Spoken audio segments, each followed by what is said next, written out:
নমস্কাৰ বন্ধুসকল, মই হিৰেণ। আজি মই আপোনালোকক এই ভিডিঅ'টোৰ জৰিয়তে এই তিনিটা ৰাশিৰ এওঁলোকৰ কেৰিয়াৰ ক্ষেত্ৰত কেনে হ'ব তাৰে সম্পূৰ্ণ ফলাফল আপোনালোকক এই ভিডিঅ'টোৰ জৰিয়তে আগবঢ়াইছোঁ। প্ৰথমে মোৰ চেনেলটো আপোনালোকে ছাবস্ক্ৰাইব কৰি ল'ব, যাতে মোৰ পিছৰ ভিডিঅ'বিলাক আপোনালোকে সহজে লাভ কৰিব পাৰে। লগতে মোৰ ভিডিঅ' যদি ভাল লাগে তেনে লাইক আৰু শ্বেয়াৰ কৰিব, কমেণ্ট কৰি আপোনালোকৰ মনৰ ভাৱ প্ৰকাশ কৰিব। এতিয়া আহোঁ মূল বিষয়লৈ। বৈদিক জ্যোতিষৰ ওপৰত ভিত্তি কৰি বৃষ ৰাশি ব্যক্তিসকলৰ এই 2024 বৰ্ষটোত আপোনালোকৰ ক্ৰীড়া ক্ষেত্ৰত কেনেকৈ কোৱা হ'ব আপোনালোকে জানিলাটো অত্যন্ত প্ৰয়োজন। এই বছৰ বৃষ ৰাশিৰ ব্যক্তিসকলৰ কেৰিয়াৰত মনোৰম আৰু আশাবাঞ্চক ফলাফল লাভ কৰিব। আপোনাৰ ৰাশি চিহ্নৰ পৰা নৱম আৰু দশম ঘৰত শনিৰ উপস্থিতিয়ে আপোনাক শক্তিশালী কৰিব। আপুনি আপোনাৰ কামত আপোনাৰ সৰ্বশ্ৰেষ্ঠ প্ৰয়োগ কৰিবলৈ কঠোৰ পৰিশ্ৰম কৰিব আৰু এই কঠোৰ পৰিশ্ৰম আপোনাৰ বৃথা নহ'ব, বৰঞ্চ আপোনাৰ কামে সকলো ফালৰ পৰা প্ৰশংসা অৰ্জন কৰিব। আপুনি আপোনাৰ কামৰ বিষয়ে অতি গম্ভীৰ হ'ব আৰু আপুনি কঠোৰ পৰিশ্ৰম কৰিব আৰু ইয়াৰ ফলত আপোনাৰ বহুত লাভজনক হ'ব। আপোনাৰ এইটো লাভজনক হ'ব যে আপুনি আপোনাৰ জ্যেষ্ঠসকলৰ সংগ পাব, তেওঁলোকে আপোনাক সমৰ্থন কৰিব। আপুনি কামৰ বাবে বিদেশলৈ যোৱাৰো সুযোগ পাব পাৰে আৰু তেওঁলোকে আপোনাক বিশেষভাৱে প্ৰচাৰ কৰিব আৰু আপোনাৰ দৰমহাও বৃদ্ধি কৰিব। যদিও কিছু পলম হ'ব পাৰে, বিশেষকৈ মাৰ্চ মাহৰ পৰা এপ্ৰিল আৰু ডিচেম্বৰ মাহৰ ভিতৰত আপোনাৰ চাকৰিত অগ্ৰগতিৰ সম্ভাৱনা আছে। এই বছৰ আপুনি আপোনাৰ সকলো মনৰ সৈতে কঠোৰ পৰিশ্ৰম কৰিব লাগিব আৰু আপোনাৰ কাম ভালদৰে কৰিব পাৰিব। আপোনাৰ সৈতে কাম কৰা সকলো ব্যক্তি অৰ্থাৎ সহকৰ্মীসকলৰ মনোভাৱো আপোনাৰ প্ৰতি ভাল হ'ব আৰু আপুনি সময়ে সময়ে তেওঁলোকৰ সহায় লাভ কৰিব। যদি আপুনি কাৰোবাৰ কথাত আপুনি আবদ্ধ হোৱাৰ পৰিহাৰ কৰে আৰু আপোনাৰ যিকোনো সহকৰ্মীৰ সৈতে পোনপটীয়াকৈ কথা পাতে, তেনেহ'লে আপুনি সকলোৰে সহযোগিতা লাভ কৰিব আৰু আপোনাৰ কামো যথেষ্ট ভাল হ'ব আৰু সিদ্ধি কৰিব পাৰিব। মিথুন ৰাশি ব্যক্তিসকলৰ এই 2024 বৰ্ষটোত আপোনালোকৰ কেৰিয়াৰ ক্ষেত্ৰত এনেধৰণৰ।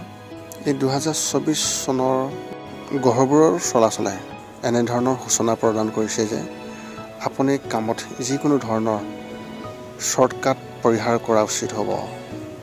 আপুনি যিমানেই বুদ্ধিমত্তা প্ৰদৰ্শন নকৰক, আপুনি প্ৰতিটো কাম এক চিকুটত সমাধান কৰিবলৈ সক্ষম হ'ব।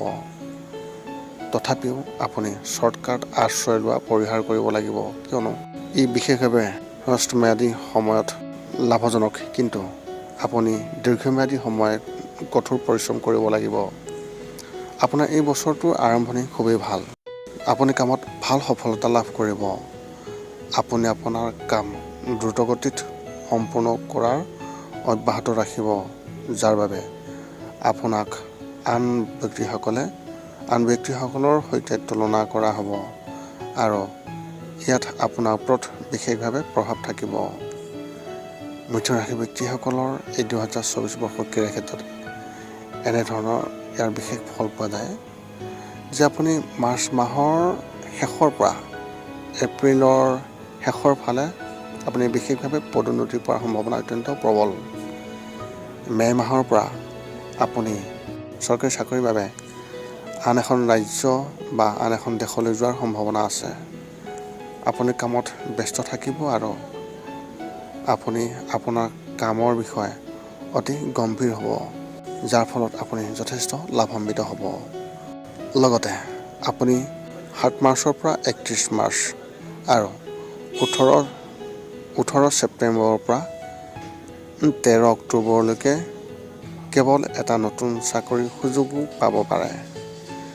যদি আপুনি আপোনাৰ চাকৰি সলনি কৰিব বিচাৰিছে, তেন্তে আপুনি এইবাৰ ইয়াক সলনি কৰিবলৈ সক্ষম হ'ব পাৰিব আৰু সফল হ'ব। মে' মাহত আপোনাৰ বিভাগত বিশেষভাৱে পৰিৱৰ্তনৰ সম্ভাৱনাও অত্যন্ত প্ৰবল থাকিব। বছৰটোৰ আৰম্ভণি খুবেই ভাল, কিন্তু বছৰৰ শেষাৰ্ধত অৰ্থাৎ অক্টোবৰ, নৱেম্বৰ, ডিচেম্বৰ এই সময়কণত আপুনি আপোনাৰ ঊৰ্ধ্বতৰ বিষয়াৰ সৈতে ভাল সম্বন্ধ, বিশেষভাৱে সম্পৰ্ক বজাই ৰাখিব পাৰিব। অন্যথা আপুনি সমস্যাৰ সন্মুখীন হ'ব পাৰে। লগতে নিবনুৱাসকলে বছৰৰ শেষৰ মাহত চৰকাৰী চাকৰি বিশেষভাৱে পোৱাৰ সম্পূৰ্ণ যোগ আছে। পুনৰ লগ পাম অন্য এটা ভিডিঅ'ত। আজিলৈ ধন্যবাদ।